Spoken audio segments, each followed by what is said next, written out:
আপনারা ঠিক করে আছেন এই পয়েন্টে যে সঞ্জয় রেপ এন্ড মার্ডার করেনি? না, কারণ সেই রকম কোনো ডাইরেক্ট এভিডেন্স তো আমাদের কাছে আসছে না। এভিডেন্স তো মানে অর্ডার কপির মধ্যে এভিডেন্স আছে বলেই তো লাইফার হলো, যাবজ্জীবন হলো। যে কারণে ওর লাইফার হলো সেটা হলো যে সিএফএসএল এর যে ডিএনএ রিপোর্ট, যেখানে লালা রসে মানে অভয়ার শরীরের যে নিপল সোয়াবে যেটার সঙ্গে সঞ্জয়ের ম্যাচিং হয়েছে, কিন্তু ওই রিপোর্টও তো অনেক কন্ট্রোভার্সি তৈরি করছে এখন। ঠিক কিছু আপনাদেরকে জানাবো। আমি দুটি স্টুডিওতে এই মুহূর্তে যাব। প্রথম স্টুডিওতে এই মুহূর্তে আমার সাথে রয়েছেন কবিতা সরকার। কবিতা সরকার অভিযুক্ত এবং এই মুহূর্তে কনভিক্টেড সঞ্জয় রায়, তার আইনজীবী হিসেবে লড়াইটা করেছেন। কবিতা সরকার এবং তিনি যে টিমের অংশ, যে চারজন, তারা মিলে এটা তারা বোস্ট করছেন, তারা বলছেন যে ফাঁসি না দিয়ে যে যাবজ্জীবন দেওয়া হয়েছে তার নির্দিষ্ট কারণ এবং ডকুমেন্ট সুপ্রিম কোর্টের তারা পেশ করেছিলেন বলে এটা হয়েছে। ম্যাডাম, আপনার কাছে আসবো, কিন্তু তার পাশাপাশি আরও দুজন রয়েছেন এই মুহূর্তে, দুজনই কম বয়সী এবং আইন, আপনি হয়তো কেউ প্র্যাকটিসিং লয়ার নই, কিন্তু আমরা আইন, আদালত এই সমস্ত কিছু জানছি মমতা বন্দ্যোপাধ্যায়ের কল্যাণে। মমতা বন্দ্যোপাধ্যায়, অরিত্র, অঙ্কন আমাদের শিখিয়ে দিয়েছেন যে এই রাজ্যে সবার আইনটা জানা উচিত, কারণ কে কখন গাঁজা কেসে, কে কখন মিথ্যে কেসে অ্যারেস্ট হয়ে যায় কেউ জানে না। অঙ্কন দত্ত বিজেপি মুখপাত্র এবং অরিত্র দত্ত বণিক অভিনেতা রয়েছেন। আমি প্রত্যেকের কাছে যাব। প্রথমে আমি কবিতাদির কাছে যাব। কবিতাদি, কেন আপনি বলছেন একাধিক লুপহোল রয়েছে, সঞ্জয় আসলে বলির পাঁঠা এবং সঞ্জয় একমাত্র এর সাথে যুক্ত নয়, আরও অনেকে যুক্ত? আপনার বক্তব্য কি?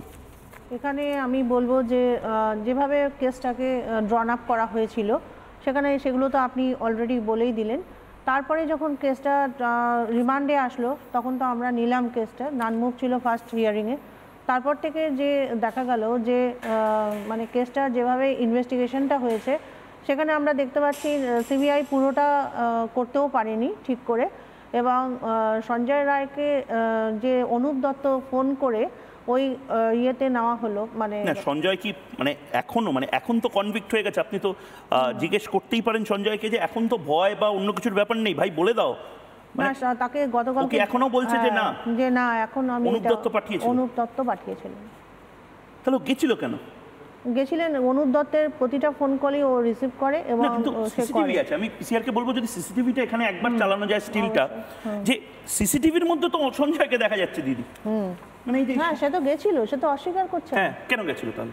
হ্যাঁ, ও গেছিল কি ওখানে যারা ওয়েলফেয়ার বোর্ডে যে চারজনের, মানে চারজন পুলিশ কর্মীর অর্থোপেডিক সার্জারি এবং নানা রকম ব্যাপার ছিল, তার একজনের সার্জারি রাত্রি 11টার সময় তাকে অ্যাডমিট করা হয় ওটিতে। তারপরে তার ওটি কখন কমপ্লিট হলো এবং তাকে কোন বেডে দেওয়া হলো তা দেখার জন্য। আপনি বলছেন তার জন্য গেছিল, মানে এখনো আপনারা ঠিক করে আছেন এই পয়েন্টে যে সঞ্জয় রেপ এন্ড মার্ডার করেনি? না, কারণ সেই রকম কোনো ডাইরেক্ট এভিডেন্স তো আমাদের কাছে আসছে না। এভিডেন্স তো মানে অর্ডার কপির মধ্যে এভিডেন্স আছে বলেই তো লাইফার হলো, যাবজ্জীবন হলো। যে কারণে ওর লাইফার হলো সেটা হলো যে সিএফএসএল এর যে ডিএনএ রিপোর্ট, যেখানে লালা রসে মানে অভয়ার শরীরের যে নিপল সোয়াবে যেটার সঙ্গে সঞ্জয়ের ম্যাচিং হয়েছে, কিন্তু ওই রিপোর্টও তো অনেক কন্ট্রোভার্সি তৈরি করছে এখন। ঠিক, ওই রিপোর্টের যে অংশ, সেই অংশের কাছেও আমরা যাব, কিন্তু আমি অরিত্রর কাছে এবং অঙ্কনের কাছে আছি। অঙ্কন, তোমাকে দিয়ে শুরু করছি। সঞ্জয় একা অভিযুক্ত না, সঞ্জয়ের সাথে কেউ রয়েছে? আমি ওদের কাছেই যাই। এই সমস্ত বিতর্ক, এই সমস্ত পাবলিক পারসেপশন থাকবে, অরিত্র, অঙ্কন, কিন্তু একটা জিনিস তো, মানে এটা একটা না, আমি পার্ডন মাই ওয়ার্ডস, মানে এটা একটা ন্যাকামো চলছে। মানে মমতা বন্দ্যোপাধ্যায় এবং তৃণমূল কংগ্রেসের অনেকে, আমি নাম ধরে বলছি, বিভিন্ন আইটি সেলের নেতারা, যারা ছোট নেতা, কুচো নেতা, তারা এমন ভাব করছেন যে রাজ্য সরকারের কোনো ল্যাপস নেই, পুলিশের কোনো ল্যাপস নেই, আরজিকর মেডিকেল কলেজের অথরিটির কোনো ল্যাপস নেই, রাজ্য যিনি পুলিশ এবং স্বাস্থ্যটা চালান তার কোনো ল্যাপস নেই। ছত্রে ছত্রে লেখা আছে, অঙ্কন, যে এই ধরনের ল্যাপসগুলো আছে। মমতা বন্দ্যোপাধ্যায় তো অন্য কোনো রাজ্য হলে এতক্ষণে স্বাস্থ্যমন্ত্রী রিজাইন করতেন। আমি ধন্যবাদ জানাবো ময়ূকদাকে এবং অভিনন্দন জানাবো, কারণ এই যে চার্জশিটটা রয়েছে, এই চার্জশিটের এই পুঙ্খানুপুঙ্খ বিশ্লেষণটা বাংলার মানুষের সামনে তুলে ধরা অত্যন্ত প্রয়োজনীয় ছিল এবং আপনি সে কাজটা করছেন। দেখুন, এই যে 174 মানে 74 পাতার যে এই যে অর্ডার কপি এবং তার সাথে যে চার্জশিটের কথাগুলো উল্লেখ রয়েছে, যে পোস্টমর্টেম রিপোর্টের কথা উল্লেখ রয়েছে, 10 পাতা জুড়ে রাজ্যের পুলিশি ব্যবস্থার ল্যাপসের বিরুদ্ধে রাজ্যের পুলিশ কিভাবে এই ইস্যুটাকে নিয়ে, এই সেন্সিটিভ মামলাটাকে নিয়ে ছিনিমিনি খেলেছে, সেই কথা কিন্তু মাননীয় বিচারপতি উল্লেখ করেছেন। 12 বার সন্দীপ ঘোষের নাম আছে, 12 বার সন্দীপ ঘোষের নামে 10 পাতা জুড়ে পুলিশের কি যথেচ্ছ ব্যবহারের সাথে। আমি বলতে চাই যে এই যে আপনি দেখছেন না কিরকম 14 বছরে মাননীয় মুখ্যমন্ত্রীকে জিজ্ঞাসা করুন তো, একটা ধর্ষণের মামলায় আপনি ফাঁসি কার্যকর করেছেন, আপনি দেখাতে পারবেন না।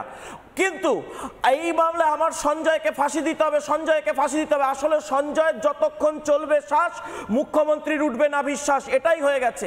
কেন হয়ে গেছে? একটা পরিকল্পিতভাবে একটা প্রাতিষ্ঠানিক খুন এবং ধর্ষণ করা হয়েছে। আপনি বলুন তো, ওইখানে লেখা রয়েছে ওই আপনার অর্ডার কপিতে যে একটা পুয়ার ইনফ্রাস্ট্রাকচার, অর্থাৎ পরিকাঠামোর একদম ধূলিসাৎ, সেই ইনফ্রাস্ট্রাকচারে একটা পোস্টমর্টেম করা হচ্ছে যেখানে ডিএনএ কন্টামিনেটেড হচ্ছে। ঠিক।